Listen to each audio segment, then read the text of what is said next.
is directed by David Ayer, who's previously made films such as Training Day, Fury, and of course, the 2016 Suicide Squad, and stars Jason Statham as a beekeeper who, after his friend loses their life savings in a fishing scheme, will unravel this web of corruption, one body at a time. That is my horrific Jason Statham impression, and you will never have to listen to it again.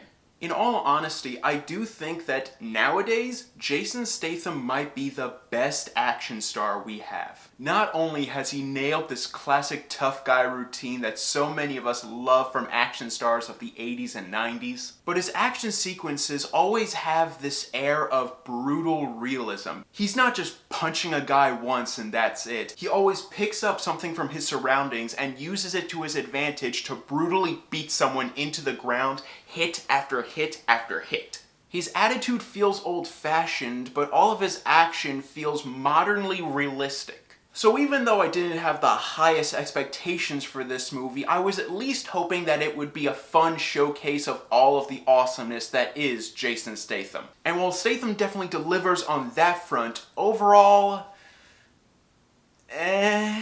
I mean, it's definitely not bad, and I've seen a whole lot worse, but overall, the most I can say about it is that it's another action movie. Alright, first of all, let's just get it out of the way. How is the action?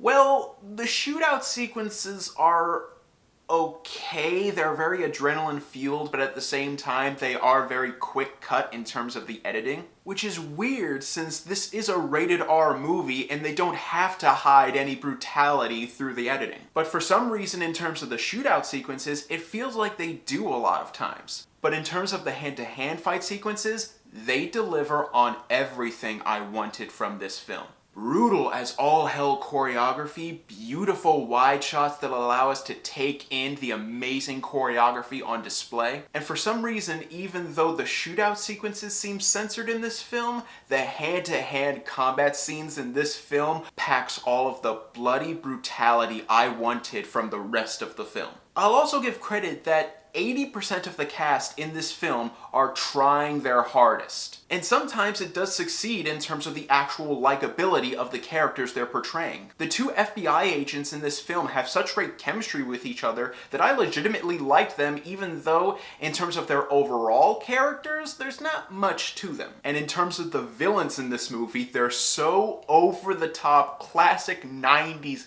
evil that even though they're not believable people, they're amazing characters. But weirdly enough, the two biggest outliers of this movie is Jeremy Irons, who clearly read the script and decided to phone in as much of his performance as possible, and Jason Statham, who is the classic tough guy that we know and love him for, but for some reason, there are times in this film where it seems like he's trying to put on a slight American accent. And I say it seems that way because his natural British accent is so thick, and we know him for that accent so much that it's legitimately difficult at times to tell whether he's trying his damnedest to do an American accent or if he's just going with his natural British accent. And in terms of the writing of this film, it is awful. This film is so exposition heavy that it feels like, for the most part, whenever someone says a line of dialogue in this film, it's not to further their character, it's to further the story in the most obviously rushed way possible. And I say mostly because whenever someone isn't delivering obvious exposition in this film, they are delivering what I can only describe as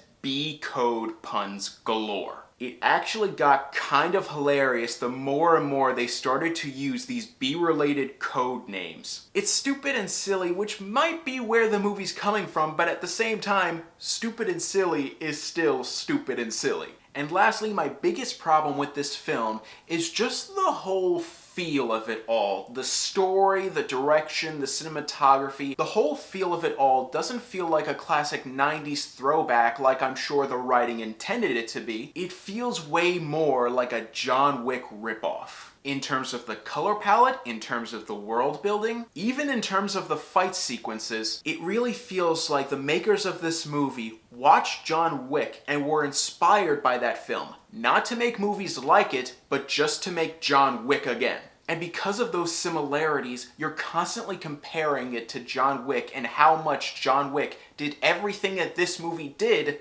but way better. In terms of the development of the main character, in terms of the editing, and in terms of the world building, this movie feels like Diet John Wick. Did I like this movie? No.